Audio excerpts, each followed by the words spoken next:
Topsoe firma su primer pedido para proveer 100 megavatios de electrolizadores de óxido sólido a First Ammonia en Texas.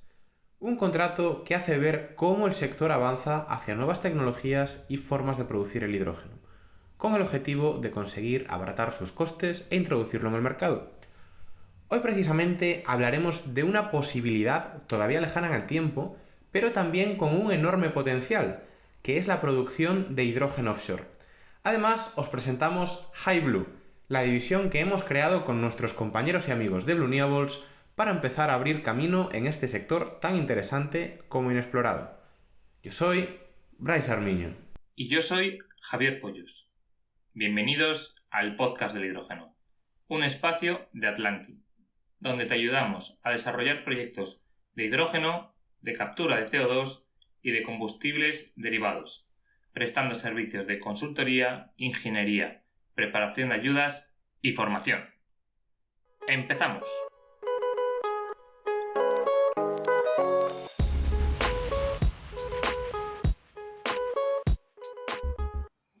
Tenemos hoy en el podcast del hidrógeno a Bernardino Couñago y Cecilio Barona, cofundadores de Blueables, empresa especializada en energía eólica y fotovoltaica offshore. Bernard, Ceci, bienvenidos a nuestro espacio.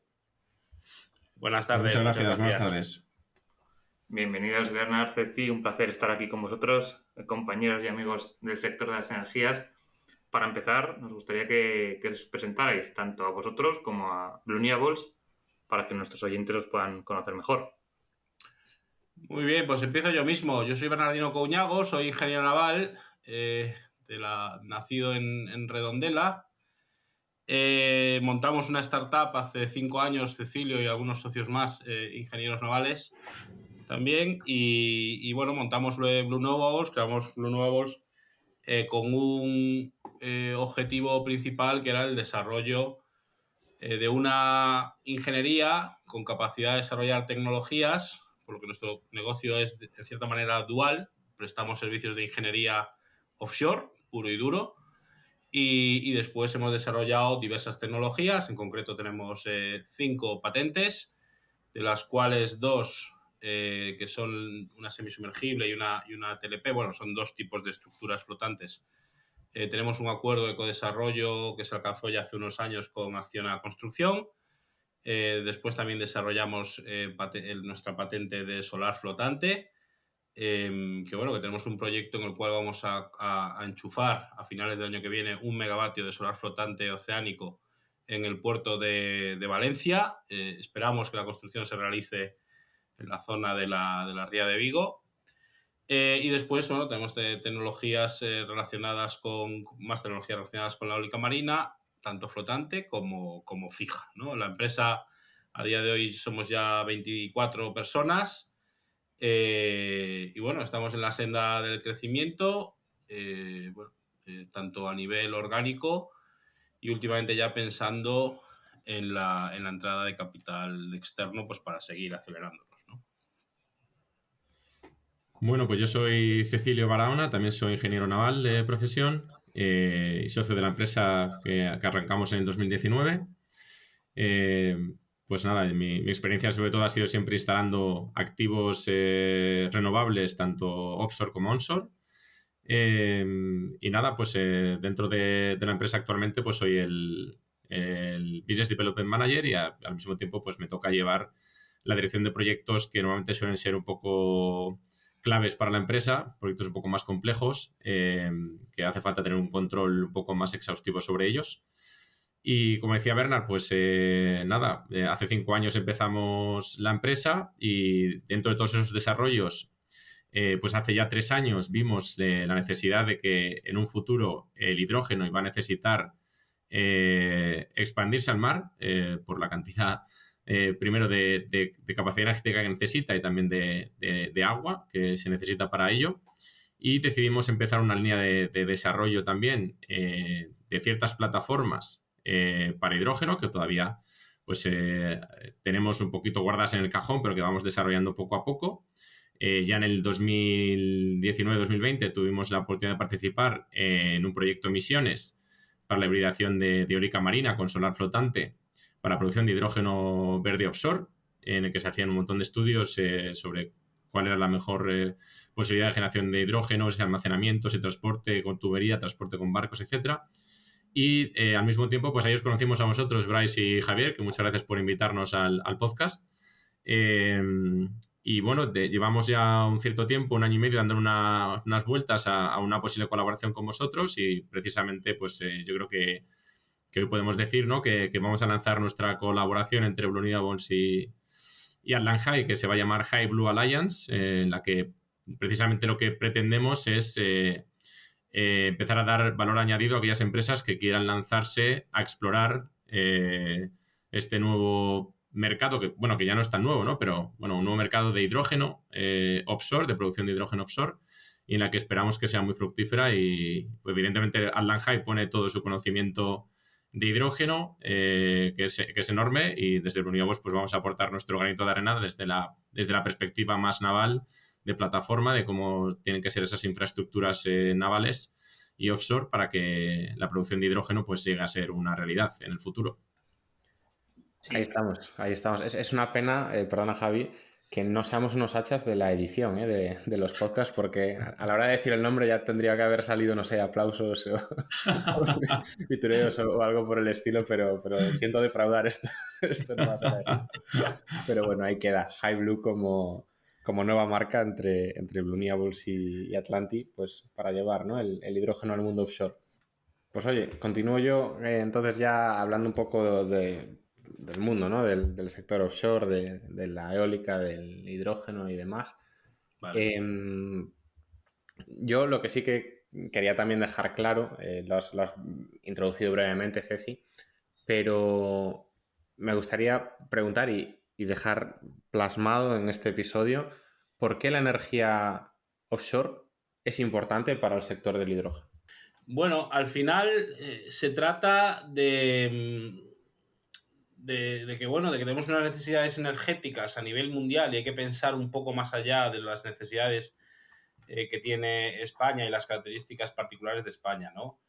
La mayoría de los países desarrollados, el terreno, no hay muchísimo terreno disponible y tiene unos usos que no se pueden dedicar plenamente a la obtención de energía eólica o solar o otro tipo de renovables, ¿no? Entonces, cuando ves ese mercado mundial, sí que te das cuenta, hay unas proyecciones de más de 500 gigas de eólica marina, tanto flotante como fija, en todo el mundo. 500 gigas es como 500 centrales nucleares medianas. ¿A qué año? ¿Para qué año?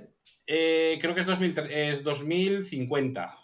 Y la capacidad anual que se añadió el año pasado estuvo en torno a 9 gigas y, a ver, la potencia total instalada, capacidad global en operación, yo tengo aquí en torno a 57 gigas. 57 ya. Joder. Sí. Salvo que es, o sea, 57, entre 50 y 70, ¿vale? Salvo, Es casi todo fija. Casi todo fija, sí. En el mundo flotante todavía estamos en los cientos de megas. Uh-huh. O sea, ¿por qué cuesta tanto el tema de irnos a la flotante? O sea, ¿cuál es la principal diferencia entre seleccionar una tecnología eólica anclada o una tecnología eólica flotante? Bueno, al final hay muchos. Es una toma de decisiones multicriterio, ¿eh? En realidad, todo esto te lo condiciona la distancia a la costa y la profundidad. Cuando tienes profundidad suficientemente baja, se ha desarrollado una serie de tecnologías que vienen del mundo oil and gas, la mayoría de ellas, que son las que estamos usando en los diversos proyectos que hay en el mundo, ¿no? Que pueden ser el monopilote, la jacket o las cimentaciones de gravedad. Pero esto hasta profundidades en torno a 50 metros. Entonces hay una serie de regiones en el mundo, como puede ser el Mar del Norte, las zonas muy cercanas a las costas, ciertas zonas de China, ciertas zonas de Estados Unidos que admiten, ciertas zonas del Báltico que admiten o que tienen estas profundidades de una forma más o menos constante, pero el resto de la mayor parte de las localizaciones o de los países del mundo lo que tiene es una plataforma continental que cae muy rápido y aumenta muchísimo la profundidad. Entonces en ese caso tienes que ir a flotante. ¿El flotante es más caro que la eólica fija, que la solar, que la fija? Sí, a día de hoy sí, pero hay que pensar que el éxito de la eólica marina fija a día de hoy, que es una tecnología, es un subsector como tal dentro del mundo eólico, es un subsector que tiene su propia cadena de suministro, que tiene sus propias rentabilidades, sus propios números independientes y que funcionan muy bien, han logrado llegar ahí a base de unos 20 años de serialización, de industrialización, de un desarrollo tecnológico bestial en cuanto a los medios necesarios para poder hacer tanto la fabricación como la instalación en el mar. Sin embargo, la eólica marina flotante no está en ese punto. O sea que para hacer una comparación justa, tendríamos que comparar la eólica marina flotante dentro de 20 años para hacer la comparación justa a efectos de costes y de rentabilidades con la eólica marina fija. ¿Vale? Porque hoy en día, ¿en qué costes por megavatio podemos estar hablando en cuanto a millones de euros por megavatio para una y Sí, para la otra? bueno, depende muchísimo del país y Sí, de claro. las características del parque, pero la eólica marina fija ya está o ha llegado, por lo menos precios antes de la inflación, de este periodo inflacionario que hemos tenido últimamente, 2 millones y pico de euros megavatio. Algo menos de 3 millones de euros megavatio. Habrá parques incluso con números incluso mejores. ¿Qué ocurre?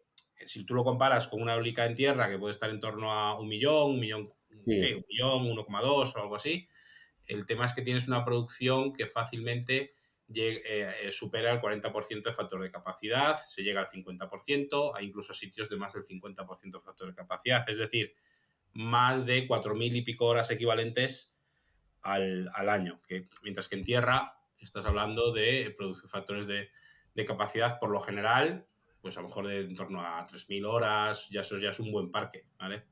Entonces, en ese balance del cálculo de rentabilidad de la TIR de proyecto, el hecho de que tengas unas cuantas décimas de porcentaje más en el factor de capacidad tiene mucho más impacto pues, que una diferencia de CAPEX, yo que sé, del 20 o 30%, ¿no? Entonces, eso es el balance, ¿no? Porque a veces no es solo comprar el CAPEX, tienes que ver el LCOE de la tecnología.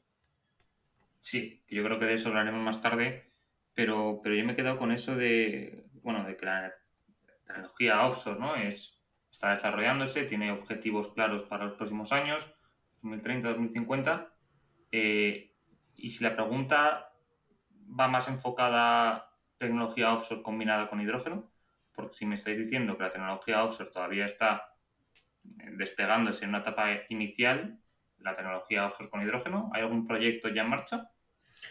Hay muchos proyectos de papel, hay varios proyectos de papel, ¿vale? Uno de ellos es el que mencionaba Cecilio al principio, el Osagate 2, financiación del CDTI. Yo a efectos de ver esto como una realidad industrial, pues a lo mejor todavía, yo creo que no vamos a ver los primeros proyectos importantes hasta dentro de 10 o 15 años. Lo cual no quiere decir que no haya que haya que empezar ahora mismo ya a investigarlo. Y de hecho, en la mayor parte de los países europeos existen proyectos singulares muy masivos, ¿vale? Son proyectos de papel, pero en todos ellos la filosofía que tienen, pues por ejemplo, proyectos que está desarrollando RWE o Neptune Energy o Total o Shell, incluso Repsol, en todos ellos tienen una visión en la cual tienes grandísimas plantas de producción de eólica marina y tienes una producción de hidrógeno en una cantidad también muy industrial, ¿vale? Incluso hay proyectos en los que se plantea el almacenamiento estratégico de hidrógeno en cuevas submarinas, ¿vale? Y te hablo o sea, yo he visto proyectos, insisto, son proyectos confidenciales, pero están en papel, en los medios, en los cuales a lo mejor te hablan de tener aguas arriba, antes de la zona donde empiezas a producir el hidrógeno, aguas arriba tienes parques eólicos están considerando más de 3 gigas. Claro, es que más de 3 gigas es la capacidad que ha planificado España como país para instalar de aquí al 2030 a 2032. Entonces, claro, cuando hablas de hidrógeno offshore, pues sí, todas estas empresas lo que hacen es ya darle el enfoque de un mercado, pues yo creo que va a ser similar al del gas natural, que hace 25 o 30 años nadie se planteaba un gran mercado de gas natural como existe hoy en día, con buques gaseros súper tecnificados, zonas de producción muy alejadas de los consumidores y consumidores muy industrializados que necesitan ese gas, ¿no? Pues al final, para mí, cuando veo esos proyectos, creo que se están encaminando en esa dirección, ¿no? La dirección en la que tú tienes una gran producción de eléctrica offshore, puede ser países como Escocia, por ejemplo, que tengan un plan en el cual producen gigas de eólica marina, producen megatoneladas de hidrógeno que luego se transporta, depende de dónde esté el consumidor, bien sea por tubería, bien sea presurizado. Bueno, alguien habla a veces de licuefactarlo, a mí eso me parece, bueno, es una de las opciones que descartaría desde ya. Y luego también está el transporte por barco. Y eso ocurrirá cuando tengas un consumidor, que puede ser un país yo sé, industrial, como puede ser Alemania, como puede ser Japón, que tú estés produciendo hidrógeno en masa en Australia y tengas a Japón demandando ese consumo de hidrógeno o alguno de sus derivados. Vosotros los conocéis mejor que yo, sobre todo para facilitar el transporte, como pueden ser amoníacos, metanoles o incluso usar ese hidrógeno en la producción de biofuel, ¿no? Yo, perdona, Bernard, a mí hay una cosa que me preocupa en cierto aspecto, ¿no? Porque es exactamente lo que has comentado tú antes. O sea, nosotros vamos a pensar en el mundo offshore, porque al final el hidrógeno nace donde hay energía. Vamos a pensar en la eólica, que hoy en día se ha instaurado pues, con las tecnologías ancladas al fondo, al suelo, vaya, en profundidades de hasta 50 metros aproximadamente, ¿no? Y ahora estamos saltando, porque ya esas zonas están explotadas, a lo que es la tecnología flotante, que nos va a permitir pues, irnos a profundidades, corregidme si me equivoco, de 200, 300 metros. Claro, los nuevos parques que vayamos a desarrollar de hidrógeno tendrán que estar vinculados a este tipo de infraestructuras, ¿no? Al final, digamos que las que ya están desarrolladas en las zonas viables, ancladas, ya tienen su conexión eléctrica, por tanto tampoco tendría sentido desviar o hacer nueva infraestructura para hidrógeno en estos parques. Vamos a tener que pensar siempre en los nuevos desarrollos. Sí, pero los nuevos desarrollos pueden ser tanto fijos como flotantes, ¿eh? Queda mucho fijo por hacer todavía. Sí, aún está, o sea, eso, vale, eso yo no, entendía que ya no, o sea, todavía queda mucho fijo. ¿En qué regiones, más o menos? El Mar del Norte todavía queda mucho, o sea, todos los países que circunvalan el Mar del Norte, joder, lo he dicho antes, en la zona de China, por supuesto, en Brasil también. En la zona de Brasil también, en Estados Unidos, Brasil tiene un potencial bestial, o sea, hay muchos países, Colombia recientemente ha publicado su potencial, no sé en Colombia si es flotante o fijo, no he llegado a analizarlo, pero bueno, hay muchos países de Corea. Vale. Corea, Cecilio, tú puedes comentar, estuviste la semana pasada en Corea. Sí, la semana pasada, estando en Corea, pues tienen unos planes de instalar eólica marina, tanto fija como flotante, bueno, especialmente flotante, pues tienen planes que hablan de más de 20 gigavatios para 2030, 25 gigavatios para 2040, y estoy hablando tanto de Japón como de Corea, como de Australia, China. Son países que tienen unos desarrollos grandísimos y además tiene un enfoque totalmente diferente al enfoque europeo. En el enfoque europeo siempre para desarrollar este tipo de infraestructuras nos centramos mucho en el permitting y hasta que no está todo el permitting listo nadie empieza a mover un dedo, ¿no? para construir nada. Mientras que en esos países el permitting lo activan muy rápido, se lo dan ya directamente a la utility de turno para que empiece a desarrollar el parque y ellos se encargan de que toda la cadena de suministro esté preparada en su país. De forma que cuando la utility diga empiezo el parque, ya ellos mismos tienen todo el know-how para que la cadena de suministro, tienen todo el know-how y la cadena de suministro preparada para directamente construir todo allí y que todo se quede allí, en esos países, ¿no? Y en Europa a veces yo creo que nos falta un poco el perder el miedo que tenemos siempre al permitting y a ese tipo de de pasos previos, ¿no? Que todo el mundo los estudia muchísimo y creo que tenemos que empezar a lanzarnos y a prepararnos un poco más en toda la otra parte de tener el know-how y tener a las empresas que construirán y que operarán esos parques listas y preparadas para el futuro, ¿no? Evidentemente el permitting es importante, no estoy diciendo que no, pero creo que a veces se le da demasiada importancia y creo que perdemos un poco el foco de que al final lo que necesitamos es producir energía verde. Y además retomo un poco la pregunta que hacías antes, ¿no? El por qué es importante el offshore en hidrógeno. Es importante el offshore, sobre todo en hidrógeno verde, porque al ser capaces nosotros de poner tanto eólica marina fija como flotante, al poner eólica marina flotante lo que estamos haciendo es desactivar un montón de áreas que antes no teníamos capacidad de producción eléctrica. Con esa producción eléctrica lo que podemos es o bien verter directamente a tierra, evidentemente, o bien utilizar excedentes o incluso parques ya destinados exclusivamente a la producción de hidrógeno offshore. Y yo creo que además va a haber una clave muy importante en el offshore que va a ser precisamente conseguir electrolizadores que sean capaces de alimentarse de agua salada directamente, sin necesidad de grandes plantas desalinizadoras o de purificadoras, que ya se están investigando en muchos países. En Asia, por ejemplo, se está investigando bastante, en Japón.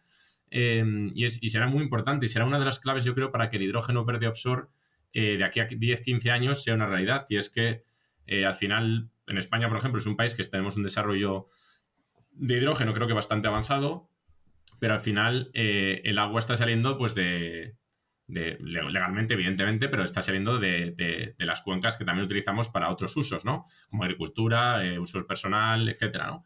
Y creo que el ser capaces de poder convertir hidrógeno a partir de agua de mar va a ser una de las claves para que el offshore de verdad repunte en el futuro y sea una auténtica realidad. Oye, y ahora a medida que ibas hablando, Ceci, ha habido una cosa que me interesó mucho, que es, bueno, hay dos. Una que no la voy a preguntar porque estoy totalmente de acuerdo, que es que al final eres capaz de extraer energía de sitios donde de otro modo no podrías hacerlo, zonas donde no hay conexiones eléctricas, donde no hay civilización ni siquiera y por tanto pues no tiene sentido, ¿no? Empezar a tirar línea eléctrica. Pero la otra es la de desarrollo de tecnología o incluso adaptación de la tecnología. Yo aquí os quería preguntar, bueno, todos somos conscientes, ¿no? del mundo del hidrógeno, de las distintas tecnologías y demás, pero sí que es cierto que algo que es común a todas, ni siquiera la PEM se salva de eso en cierto aspecto, es la fluctuación de la carga. Antes Bernard lo comentaba también, que en la eólica offshore es mucho más alto el factor de utilización. Sí. Yo sí que, o sea, más allá del factor de utilización, que al final son unas horas equivalentes al año, sí que os quería preguntar, o sea, un parque eólico offshore, el perfil de generación, quiero decir, ¿cuántas horas está a cero? ¿O cambia con respecto a la eólica convencional? ¿O por el contrario es exactamente lo mismo? Bueno, el recurso es mucho más continuo, es menos turbulento y dura más a lo largo del día, ¿vale? Más que en tierra, o sea que sí que tienes muchas más. Ese factor de capacidad, esas horas equivalentes, que no deja de ser un sumatorio de lo que hay debajo de una campana de Weibull, ¿vale? Al final, si tú te lo llevas a la producción intradiaria, pues tendrás una serie temporal de producción energética que va subiendo y bajando, obviamente. Lo que no sé decirte de ese factor de capacidad de 40 a 50% que se espera a lo largo del día, qué distribución tienes de ceros. Bueno, o sea, ahí, Bernard, sí que hemos visto varios estudios, si recuerdas, justo precisamente hace unos meses, que nosotros como desarrollamos eólica y solar flotante nos pidieron unos estudios para hibridar eólica con solar flotante precisamente para durante el día, sobre todo en las zonas centrales del día, donde hace mucho sol, el viento suele parar un poco, dependiendo de la zona, evidentemente, depende mucho de la zona, pero bueno. Y por la noche el viento suele ser más constante. En los atardeceres, amaneceres y por la noche el viento suele ser más constante. Es por eso que el solar hibridado con la eólica marina, primero, para aprovechar esos grandes espacios que hay que dejar entre los eólicos y, en segundo lugar, para precisamente corregir esas fluctuaciones, ¿no? De cuando no tenemos viento, pues también se están empezando a desarrollar esos primeros parques offshore hibridando solar con eólica. Y eso seguramente también ayude en el futuro a que esos parques que generen hidrógeno offshore precisamente pues estén listos y preparados para tener una producción continuada sin llegar a tener en ningún momento un electrolizador, entre comillas, Pero a yo cero, creo ¿no? que lo que le preocupa a Bryce, y corrígeme si me equivoco, Bryce, es esos ceros de producción que puede Claro. haber, ¿no? Sí, lo que me preocupa es eso, es perder capacidad de producción por tener que, bueno, pues porque en 1 hora o 2 horas de repente se ponga la planta a cero. Uh-huh. ¿Sabes? Porque al final Evidentemente. nosotros entre que arrancamos, paramos y demás, y que en tierra Sí, estás conectado a la red, en alta mar o tiras de baterías o de reconvertir el hidrógeno por medio de una pila de combustible o lo que sea, uh-huh. o estás fastidiado. Sí, ahí eso yo la verdad que nunca he llegado a ese nivel de evaluar cómo gestionar esas inercias, ¿no? en los stacks. Pero sin duda, jolín, eso es un tema a tratar. La hibridación lo resuelve en parte. Y luego sí, pero las baterías también podría ser una opción. La verdad que, bueno, habría que ver con mucho más detalle cómo gestionar eso en entornos marinos, ¿no? Uh-huh. Y ya, la última pregunta aquí que estoy acaparando mucho en esta sección es que, sabiendo que es imposible también, ¿no? Ser adivinos y tener la bola de cristal, antes, Bernard, lo comentabas un poco, el tipo de proyecto que se está viendo, pero ¿cómo os imagináis vosotros que serán? Porque una cosa que ha sonado muchísimo, y ya no hablamos de 3 gigavatios, creo recordar que CIP con Dinamarca y Bélgica planteaba hasta 10, son las islas energéticas, que son como islas artificiales en las que Uh-huh. pues de repente tenemos ahí una planta química, ¿no? De síntesis, producción Uh-huh. y exportación. O quizás lo que habéis explorado vosotros ya con ese proyecto de CDTI, plataformas independientes o parques en los que haya una infraestructura centralizada, tipo un parque, bueno, una plataforma de extracción offshore de las que podemos ver hoy en día. O sea, ¿qué os podéis anticipar vosotros que ya conocéis muy bien toda esta industria offshore y bueno, habéis aprendido un montón del oil and gas? ¿Qué os podéis imaginar que vaya a tener más sentido en los próximos años? Bueno, ahí esa es la típica, esa fue la primera cuestión que teníamos hace unos cuantos años, ¿no? Yo resumiendo, creo que las más interesantes para los niveles de potencia, hablamos a escala multimegavatio, es tener una planta centralizadora que recoge la electricidad desde varias unidades de producción de energía, ¿vale? Eólicas o solares, me da igual. Existe la opción, y hay algún proyecto que lidera Siemens Gamesa o Siemens Energy, no recuerdo ahora bien, que sí que producen hidrógeno en cada unidad. Al final los aeros offshore están a 1 kilómetro más o menos de distancia unos de otros, ¿vale? Yo al principio de este proyecto no le encontraba mucho sentido porque, claro, sacar hidrógeno de cada aerogenerador supone o tender tubería, muchísima tubería, y la tubería offshore es muy cara, posiblemente más que el cable.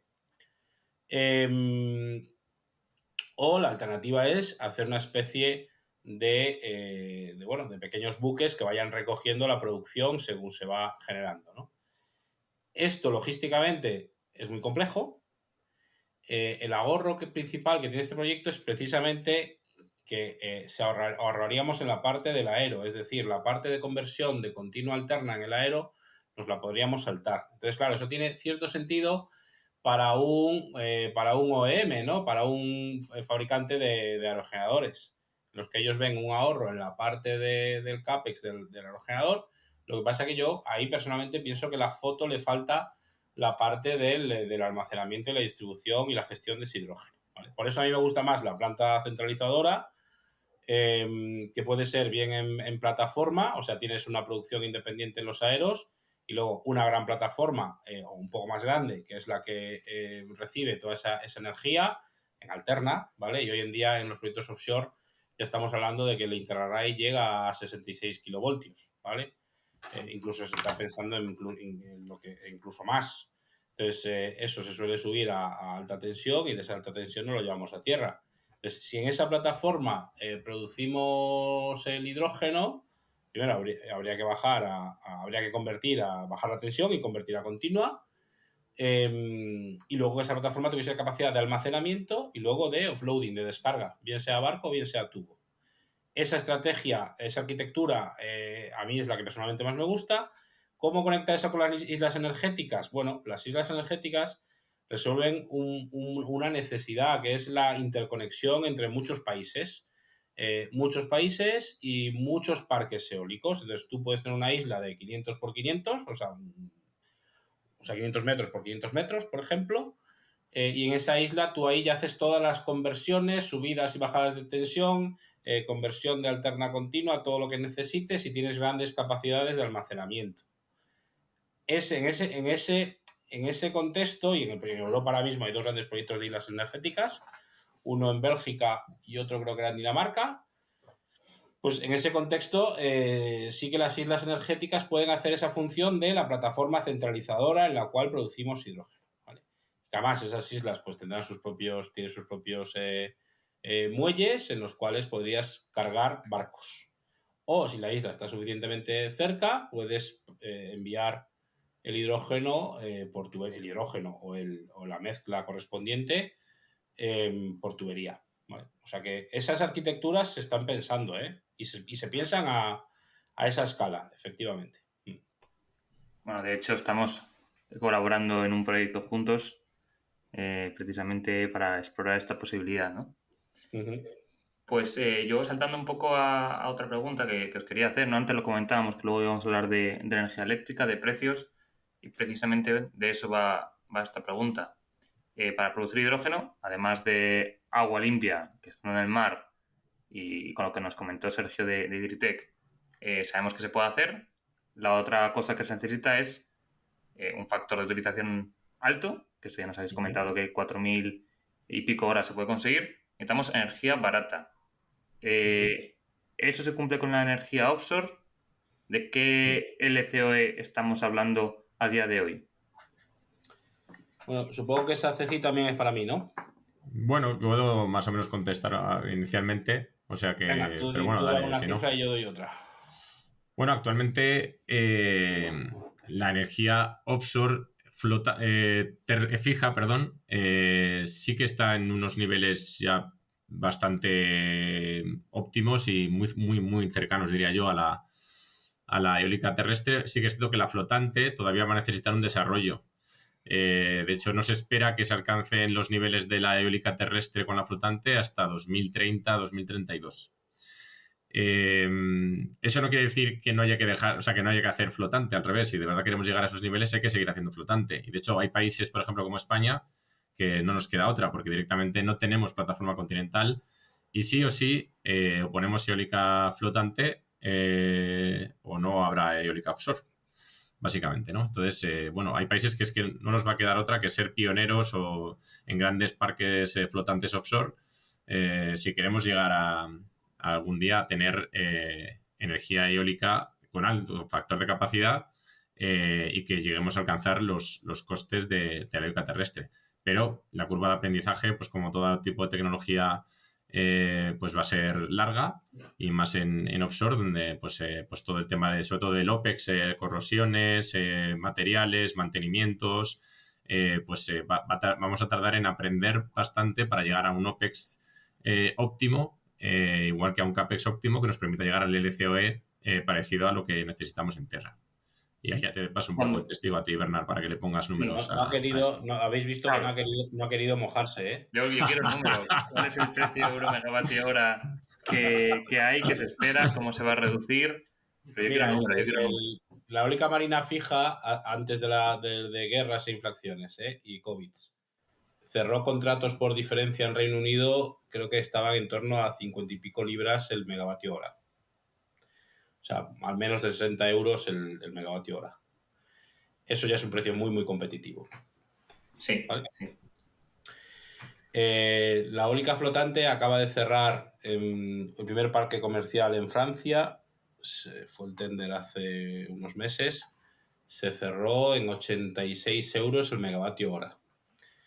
Es verdad que hay cierta controversia en el sector porque se cree que los adjudicatarios han sido un poco optimistas, ¿vale? También es cierto que en Francia parte del parque, sobre todo la parte de red, está cubierto, esos gastos o caen del lado del gobierno francés.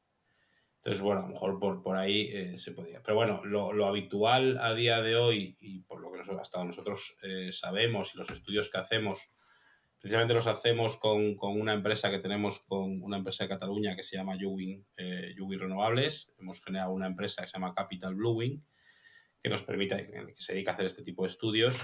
La mayor parte de los estudios que hacemos nosotros depende mucho, insisto, del parque, del factor de capacidad, CAPEX, OPEX, ¿vale? Todo eso es lo que forma el LCOE. Hasta, bueno, y las hipótesis que hagas de inflación, de WACC, todo esto, todos los factores, ¿no?, que están en la formulita del LCOE. Pero los parques de eólica marina flotante a día de hoy bajar de 120 euros el megavatio hora a mí me parece optimista, ¿vale? A día de hoy, y es posible que, y de hecho las rondas, una ronda reciente que se ha cerrado en Reino Unido, el precio máximo era bastante más alto, ¿vale? O sea que yo creo que el precio que iba a darte Bernard, el precio que iba a darte era 135, 140 euros megavatio hora. Puede ser, eso es un precio razonable. Por eso lo he esquivado todo lo que he podido, pero... En eólica marina flotante, sí. Y de hecho, para empezar, o sea, el parque de Canarias, el que se haga como parte del POEM, que confiamos que para 2030 esté conectado, pues posiblemente tenga un LCOE más alto. O sea, en torno a 160 o algo así, pues ojalá. Pero bueno, es la curva de aprendizaje que ha tenido la eólica marina fija también, y se necesita una curva de aprendizaje de a lo mejor de entre, no sé, unos 10 años para que esos 150 pasen a ser menos de 70, ¿no? Claro, esa era cómo le iban a notar con la siguiente pregunta. La curva de aprendizaje está claro que está ahí, pero se espera que no sé, que en 2040 el precio de la eólica offshore sea inferior a 60 incluso. También lo digo porque la competencia directa es pues, eólica terrestre, solar terrestre, sí. y si no se alcanzan determinados costes, pues oye, nadie va a apostar por la offshore. Sí, no, las previsiones sí, tú ves las curvas de aprendizaje o las curvas de evolución que muestra la Agencia Internacional de la Energía o empresas con cierto renombre como son DNV y este tipo de empresas y consultorías. Y sí que se prevén valores, pues eso, por debajo de 70, debajo de 60. Hombre, habría que actualizarlos al año correspondiente. Pero esos precios serán posibles. ¿Pero cómo es posible? Mira, se necesita hacer una inversión bestial en todos los países que hemos participado nosotros. Por ejemplo, en puertos. Se necesita que de verdad haya una estrategia. En el caso de la eólica marina flotante, yo diría que incluso una estrategia a nivel continental. Ya no una estrategia de país, y mucho menos una estrategia regional, que a mí eso me duele los ojos cada vez que veo, ¿no?, que lo tratamos de dar un enfoque regional. Tiene que tener un enfoque, yo creo que a nivel nacional como poco, y de verdad con una capacitación industrial muy alta. Entonces ahí hay una pescadilla que se muerde la cola, y es que, claro, la cadena de suministro no se activa hasta que el gobierno genera una normativa y una reglamentación, la utility o el promotor empieza a promover parques, y entonces es cuando la cadena de suministro empieza a optimizar sus procesos. Claro, el promotor dice, oye, cadena de suministro, es que esto es muy caro y a día de hoy, y la cadena de suministro dice, claro, es que tú no promueves que yo lo mejore. Entonces ahí está un poco con el juego de qué fue antes, ¿no? Si el huevo o la gallina. Yo creo, por eso te digo, creo que tiene un plan estratégico que existe.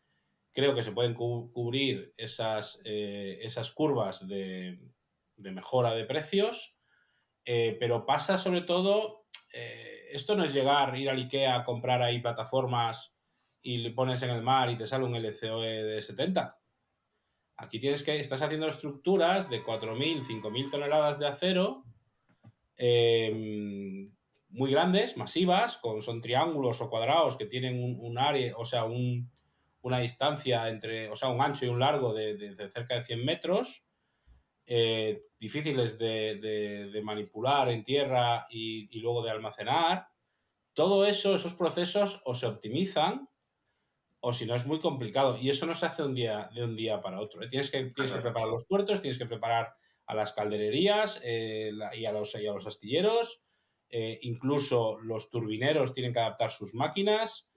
Hay retos en temas de cable, el cable de exportación, por ejemplo, cuando hablamos de flotante, sí que es verdad que hay cables dinámicos, porque son cables que se están moviendo con la estructura, ¿ok? Para el cable interarray parece que sí que está resuelto el reto, ¿no? Cables de 66 kilovoltios dinámicos, pero cable de exportación de 300 kilovoltios dinámicos, pues se está en desarrollo, digamos. Subestaciones offshore flotantes no existen a día de hoy. Entonces, todo eso es tecnología y eso es capacitación industrial. Entonces, o eso se hace de verdad, o si no, pues bueno, al final el crecimiento va a ser más lento, se impondrán otros países, como ha pasado con otros sectores otra vez, y bueno, pues eso es un poco mi visión, ¿no? Bueno, yo por completar lo que dice Bernard, que justo venía de Corea, es un poco lo que hemos constatado allí, ¿no? Que ellos a lo mejor están un poquito por detrás de nosotros en cuanto a conocimiento offshore, pero sin embargo el país está invirtiendo a muerte en la cadena de suministro de su país, pues para que los turbineros se asienten allí con fábricas, se están construyendo unos megapuertos impresionantes, tienen allí los mayores constructores del mundo de acero, que ya han reservado un slot exclusivamente para los parques eólicos de Corea, y no están tanto en el no empieza tú con el permiso, no empieza tú a capacitarte y ya te doy los permisos, sino que oye, tiene que ir todo en paralelo y tiene una concepción muy de todos remamos a una en la misma dirección, que es lo que hay que hacer en este caso, que decía Bernard, ¿no? Políticas regionalistas no nos van a ayudar, esto tiene que ser un plan estratégico de país o incluso a nivel europeo en el que de verdad empujemos todos hacia adelante. Por un lado, las turbinas están creciendo, pero también al estar creciendo son nuevas turbinas, van a necesitar tiempo para ser probadas. Estamos se habla ya de 18 megavatios, 22 megavatios, y nosotros estamos en un proyecto bilateral Corea-España desarrollando una turbina de 25 megavatios. Evidentemente, con esas potencias, seguramente en un futuro seamos capaces de igualar el LCOE de la eólica terrestre. Pero va a haber un paso muy grande que los más optimistas dicen que en 2030-2035 se conseguirá igualar ese LCOE entre terrestre y offshore, pero para llegar a esos números tenemos que remar todos a una. Creemos que es posible y por eso tantas empresas nos dedicamos a este sector, porque sí que creemos que es posible y creemos en ello y por eso estamos aquí metidos, pero evidentemente sí que vemos alrededor que hace falta un poquito poner a todo el mundo de acuerdo y a remar la misma dirección para que eso sea posible. Que países, por ejemplo, asiáticos que aunque están detrás en conocimientos, vemos que nos van a pasar por la derecha en cuanto adquieran esos conocimientos. ¿Por qué? Porque tienen una concepción de remar todos a una. Entonces eso yo creo que va a ser importante. Pues muy interesante. Mira, tenía una pregunta guardada para después. Quería preguntaros por un poco la energía offshore en España, cómo está planificada y qué vamos a ver en la próxima década, pero yo creo que nos lo habéis medio respondido, ¿no? No sé si queréis complementar, pero vamos, básicamente España podría tener una planificación mucho mejor, aunque está dando pasos, ¿no? Decís en Canarias que están explorando, en el norte de España también se han puesto zonas, ¿no? No sé si queréis añadir aquí alguna cosa más. Bueno, lo que es muy interesante en España es que ya se ha publicado el primer Real Decreto que establece las primeras bases para la reglamentación del sector. A finales del año que viene deberían estar las normas de la subasta. El POEN, que es el Plan de Ordenación Marítimo, ya se publicó hace ya cierto tiempo, hace un par de años creo. Canarias y Galicia son dos regiones, las dos regiones. Galicia por la cantidad de parques que tiene, Galicia y parte de Asturias, tanto en la zona de La Coruña como en Pontevedra, en Lugo, por supuesto, y lo que os digo un poquito en Asturias, creo que pega, una de las últimas de las zonas.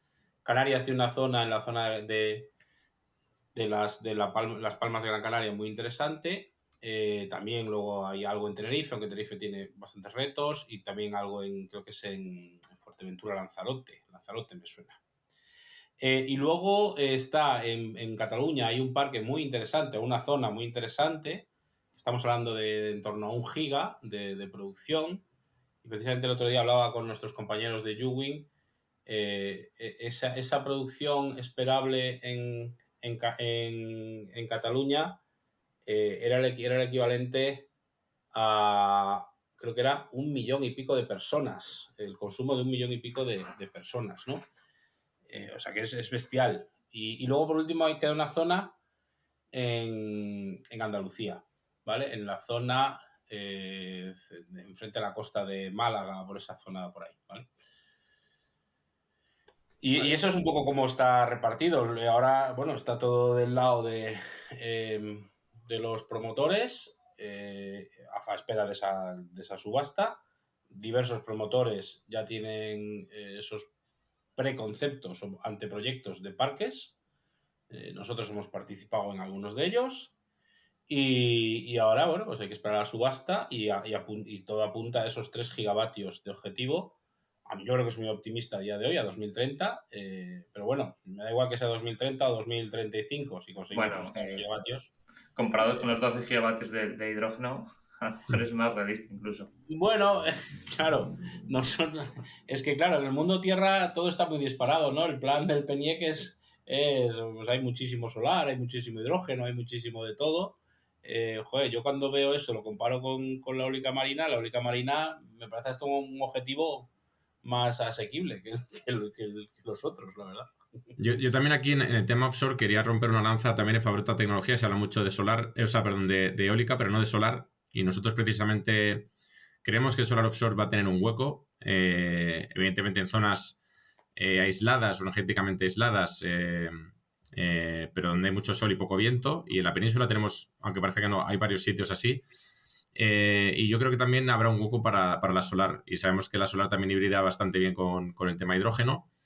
Y yo creo que a futuro incluso es probable que lo veamos antes de tiempo, pilotos offshore solar hibridados con hidrógeno antes que incluso de eólica. Por lo menos yo creo que a nivel península yo apostaría que incluso lo vamos a ver antes. Pues pero es una tecnología muy interesante, muy interesante.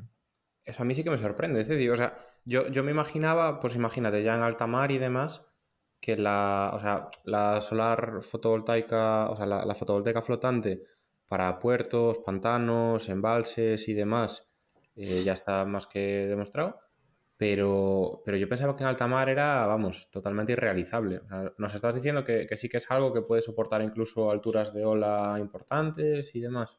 Hombre, depende mucho del diseño de la plataforma. Nosotros estamos desarrollando una que se llama PV-Boss, que el año que viene vamos a instalar en la parte exterior del puerto de Valencia 1 megavatio para soportar alturas de ola de 4,7 metros de ola significativa, que son unos 9 metros de altura máxima de ola, ¿vale? O sea que es un ambiente un poco duro.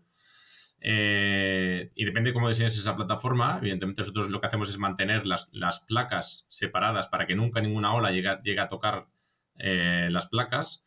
Y estamos convencidos de que es una tecnología bastante disruptiva porque no necesita tan grandes inversiones como la eólica marina. La eólica marina llegará, porque evidentemente son 25 megavatios o 22 megavatios o 18 una sola plataforma, ¿no? Y eso nosotros nunca podremos competir con eso porque necesitaremos áreas inmensas para poner placas solares. Pero sí que habrá ciertas zonas donde pues a lo mejor tengan necesidades de 5 o 10 megavatios, donde a lo mejor sí que salga más rentable instalar fotovoltaica flotante, porque te permite primero instalar ciertos módulos cada vez que vayas teniendo un poco más de necesidades, y luego que cada plataforma, pues por ejemplo ahora mismo construir un eólico flotante, dependiendo de la tecnología, pero puede andar entre los 40 y los 70 millones de euros una sola plataforma, mientras que una plataforma solar flotante pues puede andar en torno a los 2 millones de euros más o menos, con lo cual evidentemente pues daría acceso a empresas más pequeñas a explotar ese mercado, ¿no? No tiene que ser siempre la gran empresa la que empiece ese gran parque eólico offshore que nos estamos imaginando todos, sino que a lo mejor puede ser algo más democrático en el que entren a participar empresas con menor capital, pero que tengan ciertas necesidades de desarrollos muy locales. Ya. Y yo creo que puede ser una realidad en el corto plazo. Bueno, corto o medio plazo, ¿eh? Oye, es un punto interesante. Y, o sea, entiendo perfectamente lo que comentas de desarrollos locales. Yéndonos a alta mar, ¿es una tecnología que también pueda tener un gran hueco o ya digamos que esas condiciones más agresivas le pueden limitar mucho. Yo creo que sí, Bernard, compleméntame si quieres, pero yo creo que sí, y de hecho estamos haciendo estudios para hibridar en zonas offshore con parques eólicos precisamente porque la tecnología es capaz de soportar condiciones muy agresivas y de hecho hemos estado participando en tenders en China en donde teníamos que soportar condiciones de tifones con alturas máximas de olas de creo que eran 23 metros y vientos de tifones y bueno, pues esas pruebas se pasaron y evidentemente que nosotros confiamos en que nuestra tecnología, por lo menos la nuestra, es capaz de estar en ese tipo de ambientes y soportarlos igual de bien que cualquier otro tipo de plataforma. Sí, al final, Bryce, depende mucho del mercado. Pues hay, por ejemplo, hay países que tienen redes muy deficientes o que están o sistemas aislados o ambos, o países como Filipinas, Indonesia, tienen muchísimas islas y la parte del solar flotante les resuelve el problema. Luego no todos los países tienen un buen recurso eólico. Luego tener consumidores cerca de la costa es muy ocurrente en muchos países. O sea que no o sea, puedes dar un suministro casi directo. O sea que hay una serie de condicionantes, una serie de entornos en los que el solar flotante oceánico tiene sentido.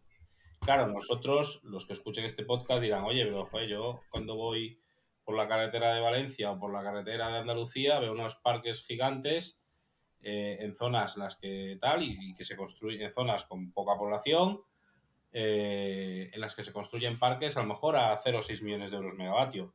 El objetivo no es competir contra esos parques, obviamente. El mix, el pool es muy amplio y al igual que en Arabia Saudita tú puedes pinchar barriles a $10, el barril también se vende luego a 60 y a 70. O sea que pues lo mismo con el pool energético, ¿no? Pues sí, entendido. Y bueno, ya yo volviendo a lo que comentabais antes del coste de las tecnologías, quería preguntaros cómo se divide ese LCOE, ¿no? Porque una cosa que sí que tenemos entendida es que gran parte de ese LCOE es la infraestructura eléctrica para, para exportar la energía y en caso de que sí que lo sea, entendiendo también que el hidrógeno ahí podrá ayudar mucho, ¿no? Es decir, si ese LCOE de la eólica flotante puede estar en los 100 euros megavatio hora, si la mitad puede venir de toda la infraestructura eléctrica, bueno, ahí podríamos estar asumiendo que tenemos pues 50 euros megavatio hora, digamos, de energía pura. ¿Eso es así? O sea, ¿realmente impacta mucho el coste de la infraestructura de exportación o es mínimo? No, ni una cosa ni otra, como todo. Vamos a ver, en la eólica marina fija, que digamos que ahí sí que hay un background y un suficiente tamaño y parques como para tener esas reglas de ese orden de magnitud, ¿no? Ahí hablamos de que el aero puede llevarse en torno al 30%, las cimentaciones un poquito menos, 20 y algo por ciento, cable, la parte de red, sí, se puede llevar en torno al 20% más o menos, y luego hay costes de desarrollo, el DEVEX, pero sí que hay un reparto, ¿no? La red no se lleva el 50%, o sea, no, es menos. Es menos aún, vale, vale. Y yo ya, por último, última pregunta por mi parte, chicos. Bueno, sabéis que Javi y yo empezamos en todo esto del hidrógeno, pues haciendo también temas offshore, cuando estábamos allí en EDP de becarios y haciendo el trabajo de fin de máster y demás. Incluso ahora, pues, oye, parece que vamos a tener una patente en esto del hidrógeno offshore también. Y una de las cosas que más nos sorprendió es que cada vez que te ponías a plantear algo, era como imposible, ¿no? Joder, esto en el medio del mar, hacerlo. Y de repente buscabas referencias, buscabas empresas que lo hicieran y había 30 que ya lo hacían en el mundo offshore del oil and gas, que es algo que está súper alejado y que no lo vemos todos los días, pero realmente, bueno, yo es que hasta lo recomiendo buscar en YouTube porque hay unos vídeos espectaculares desde cómo hacer tuberías de cierto modo, cómo soldarlas a 50 metros de profundidad, hasta cómo, pues eso, hacer una plataforma de 300 metros en una zona de 300 metros de profundidad, bueno, mil cosas que son totalmente ajenas y que son una pasada. Entonces, claro, de todos estos tú lo has dicho antes, Bernard, o sea, estamos hablando de 10 a 15 años para tener algo comercial en el sector del hidrógeno offshore. No podemos engañar a nadie porque es algo que primero tenemos que desarrollarlo en tierra y luego pues ya vendrán los parques offshore, ¿no? Pero es algo que sí que tenemos la sensación de que vendrá, sobre todo por esa escasez que pueda haber en tierra de ciertos recursos o de ciertas capacidades de desarrollo de renovables y demás. Entonces, dentro de los obstáculos que puedan aparecer, ¿qué sensación tenéis vosotros de que esta industria del oil and gas pueda aportar soluciones para favorecer el desarrollo del hidrógeno offshore? Bueno, yo creo que es vital. Al igual que en la eólica marina se han desarrollado tecnologías que muchas vienen obviamente, el aerogenerador, viene del mundo civil, del mundo tierra, ya ahí ha habido un conocimiento cruzado proveniente del oil and gas. ¿Vale? Las estructuras flotantes, los procesos de instalación, el cable submarino, los sistemas de fondeo, todo eso ya viene del mundo oil and gas y el know-how del oil and gas es el que premia. En el mundo del hidrógeno, que además estás gestionando un fluido o un gas, o sea, un líquido o un gas, todavía más. Es decir, todo lo que se conoce como subsea engineering o ingeniería subsea va a ser de aplicación, ¿vale? O sea, que no es solo ya cable eléctrico, sino que va a haber tubería o mangueras. A su vez, esos vídeos que tú comentas, Bryce, ¿no? En los que hay muchísimos elementos subsea del mundo del oil and gas, pues ahí tienes manifolds, tienes plantillas donde tienes una serie de equipos que se operan con robots submarinos a cientos de metros de profundidad. Tienes BOP, o sea, blowout preventors, o sea, unos cacharracos que se colocan ahí abajo. Lo que hacen es que controlan el flujo de fuel, ¿vale? De la salida de los pozos. Pues esto puede ser un poco igual. Imagínate que almacenamos hidrógeno en grandes cuevas submarinas, pues todo ese know-how tiene una aplicación directa, ¿vale? Eso lo saben el lobby del oil and gas y yo creo que eso pues también hace que el hidrógeno offshore llegue a un momento que pasa a ser atractivo. Existen proyectos también, sin centrarnos tanto en la parte de tecnología subsea, o sea, desarrollo de subsea de los pozos petrolíferos offshore. También existen tecnologías de lo que se conocen como FPSOs, o sea, Floating Production and Storage and Offloading Units, o sea, megabarcos que lo que hacen es producir hidrógeno en medio del mar,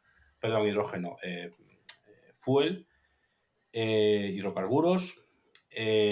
También existen estas mismas unidades, pero en el mundo gas natural.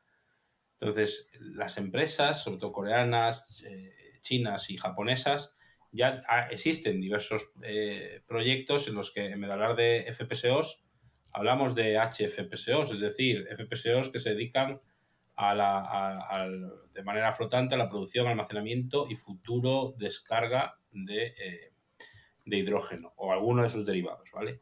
Entonces, esto ya existe, o sea, a nivel papel, y sin duda el conocimiento cruzado del oil and gas es importantísimo por la parte de trabajar con fluidos, y ya no solo fluidos, sino la seguridad en la mar, las operaciones marinas, cómo al final esto vas a necesitar personas que vivan en entornos offshore, ¿no? Ese conocimiento es imprescindible. Y luego aquí además tenemos el elemento de la producción eléctrica también en alta mar. O sea que el conocimiento del offshore wind más el conocimiento del oil and gas offshore se tiene que mezclar y se mezcla aquí, ¿vale? Se va a mezclar en este sector. De ahí, bueno, pues que hayamos decidido montar la alianza HyBlue con vosotros. Al final vosotros sois el procesista, digamos, y nosotros somos los diseñadores de las plataformas, ¿no? Pues ese conocimiento seguro que va a ser muy útil para estos desarrollos que, bueno, este podcast se está grabando hoy a 2024 y todo aquel que nos esté escuchando pensará que somos unos fantasiosos, temerarios incluso. Hablamos en el 2034. A ver cómo está el asunto. Para completar y para esos fantasiosos, ¿no? Que nosotros la verdad es que nos consideramos bastante unicornios en eso, ¿no? De que siempre estamos ahí empujando por nuevas cosas. Somos como el cerebro, ¿no? Que pone la primera semilla, siempre la primera idea así un poco loca y empezamos a desarrollarla y a ver si tiene sentido. Precisamente estamos ahora mismo trabajando en un proyecto, no puedo decir su nombre ni nada, por supuesto, pero es un proyecto bastante pionero que no, llega a ser como una cosa intermedia entre lo que sería hidrógeno verde offshore y el oil and gas, que es la captura de carbono. Y es un proyecto muy interesante porque ya estamos desarrollando una plataforma que sea capaz de recibir captura de carbono o de CO2 de distintos barcos. Sí, CO2 presurizado, sí. El CO2 presurizado llegará a una unidad, que es la que estamos diseñando nosotros, y esa unidad va a inyectar CO2 directamente en una caverna submarina. Evidentemente, todo ese conjunto de ese proyecto está utilizando todo conocimiento de oil and gas, pero en un futuro tampoco va a ser muy diferente de lo que sería un almacenamiento, procesamiento de hidrógeno. Al final es un fluido y una transformación y un procesamiento dentro de una unidad, ¿no? Con lo cual, por ejemplo, nosotros cuando nos presentaron este proyecto pensamos, joder, menuda locura, ¿no? Y el LCOE de esto da para hacer este proyecto y hacer esta gran inversión que están haciendo. Pues sí, o sea que ya la captura de carbono es un negocio en sí mismo. Y el hidrógeno verde offshore creemos que llegará a ser un negocio también en el futuro, sobre todo viendo pues que proyectos como este tienen ya su sentido, ¿no? Sí. También participamos en proyectos de las famosas islas energéticas que mencionabais al principio. Que comentabais al principio, o sea que las islas energéticas... Estáis en todos lados. Bueno, nosotros aportamos nuestro conocimiento en análisis de operaciones marinas, esos servicios de ingeniería que os comentábamos al principio de la entrevista, ¿no? El análisis de comportamiento en la mar, de cómo se mueven las unidades, de cómo las amarramos, de cómo se diseñan esos manguerotes submarinos, todo eso, o todo, bueno, lo que se llama risers, ¿no? En el argot. Todo ese conocimiento lo usamos para el desarrollo de todas estas nuevas infraestructuras marinas. Pues yo creo que con eso ya cerramos el episodio. Cecilio, Bernard, un placer teneros por aquí. Un saludo también al resto del equipo de Luneables, que estáis trabajando mucho y muy duro, como habéis dicho, en varios proyectos. Y también una alegría poder presentar ya públicamente esa aventura en la que nos juntamos las dos empresas en combinar las dos pasiones, ¿no? El hidrógeno y el offshore. Así que nada más que decir por mi parte, agradeceros que hayáis venido y nos vemos antes de 2034 para que nos actualicéis. ¿Qué tal está yendo todo? Muy bien, muchas gracias, Javier. Muchas gracias, Bryce, por la invitación. Muchas gracias a los dos. Un abrazo. Un abrazo, chicos.